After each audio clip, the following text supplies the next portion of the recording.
नमस्कार दोस्तों, आप देख रहे हैं ए न्यूज टुडे। दोस्तों, सत्ता में बैठे नेताओं को 56 भोग और हमारे देश के बच्चों को जहरीली थाली। जिस थाली को हमारे बच्चों की सेहत का आधार बनना था, जिस खाने को मासूमों के शरीर में ताकत भरनी थी, अगर वही खाना उन्हें अस्पताल के बेड पर मौत से लड़ने के लिए पहुंचा दे तो आप ही बताइए सवाल किससे पूछा जाए, बीजेपी से कि अधिकारियों से या फिर अंधभक्तों से। दोस्तों, आज हम बात उस हकीकत की करेंगे जिसे देखकर किसी भी संवेदनशील इंसान का खून खौल उठेगा। दोस्तों, सवाल बड़ा सीधा है। स्कूल में बच्चे पढ़ने जाते हैं या अपनी जान दांव पर लगाने? क्योंकि देश के अलग अलग राज्यों से आ रही तस्वीरें चिल्ला चिल्ला कर कह रही हैं कि हमारे बच्चों की थाली पर सिर्फ डाका नहीं डाला जा रहा, बल्कि उनके राशन में सांप, जहर और लापरवाही परोसी जा रही है। दोस्तों, नेताओं और अफसरों की मेज पर तो 56 भोग सजे हैं, लेकिन देश का भविष्य यानी सरकारी स्कूलों में पढ़ने वाले गरीब के बच्चे बड़े बड़े कीड़े, सर्फ और जहरीला खाना खाने पर मजबूर हैं।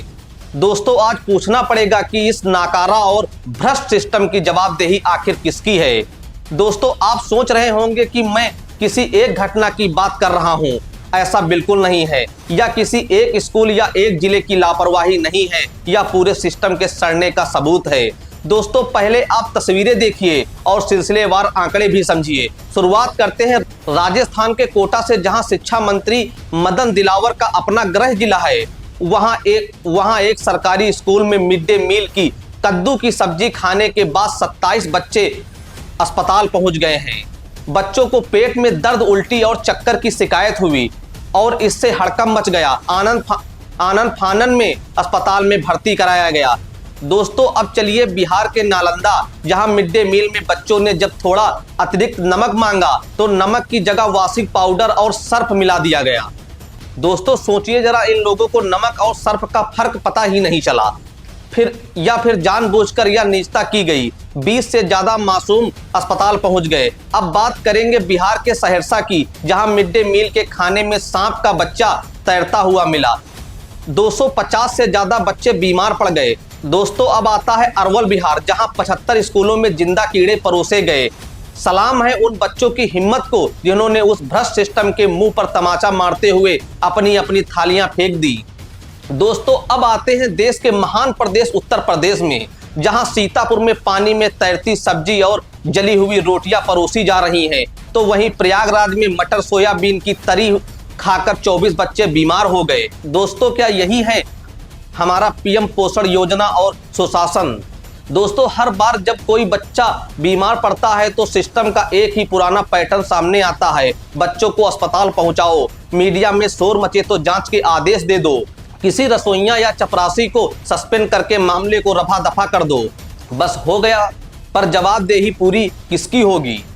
दोस्तों, बड़े बड़े मंचों से मोदी जी ढोल पीटते हैं और बड़े बड़े वादे करते हैं। दोस्तों, बीजेपी के करोड़ों रुपए के पीआर वीडियो बनाए जाते हैं। उत्तर प्रदेश से लेकर बिहार और राजस्थान तक बीजेपी की ही सरकारें दावा करती हैं कि हम बच्चों को क्वालिटी एजुकेशन और न्यूट्रिशन दे रहे हैं।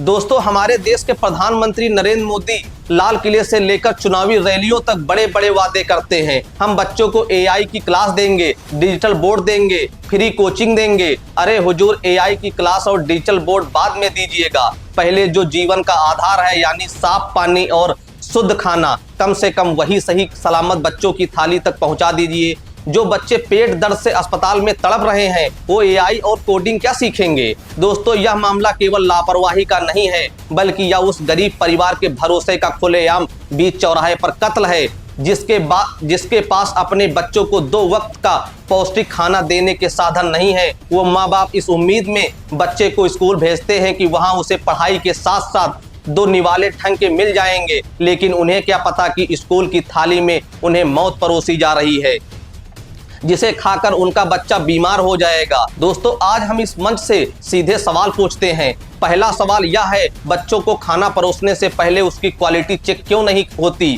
क्या किसी अधिकारी की जिम्मेदारी नहीं बनती कि वह पहले खुद चेक कर देखे? दूसरा सवाल, हर बार सस्पेंशन का गाज सिर्फ छोटे कर्मचारियों पर ही क्यों गिरता है? उन ठेकेदारों, सप्लाई करने वाले अफसरों और शिक्षा विभाग के बड़े बड़े बाबुओं पर कार्रवाई क्यों नहीं होती है?